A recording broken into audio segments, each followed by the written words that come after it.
سوال: 13 نبی میں مدینہ منورہ سے کتنے لوگ حضور صلی اللہ علیہ وسلم کی خدمت میں آئے اور اس میں کتنے مرد اور کتنی عورتیں تھیں؟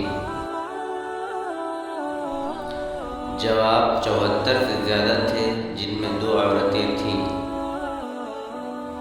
سوال: دوسری بیعت کے لیے آنے والوں میں سے حضور صلی اللہ علیہ وسلم نے کتنے نقیب یعنی نگران مقرر فرمائے؟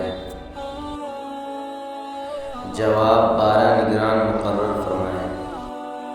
سوال: حضور صلی اللہ علیہ وسلم نے جن 12 نقیبوں کو بیعت عقبہ ثانیہ میں نقیب مقرر فرمایا، ان سے کیا فرمایا؟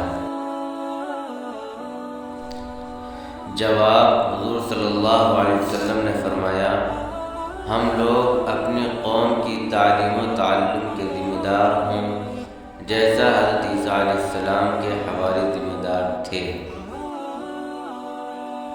سوال: صحابہ کرام رضی اللہ تعالیٰ عنہ کی ہجرت کے آغاز اور حضور صلی اللہ علیہ وسلم کے ہجرت کے درمیان کتنی مدت گزری؟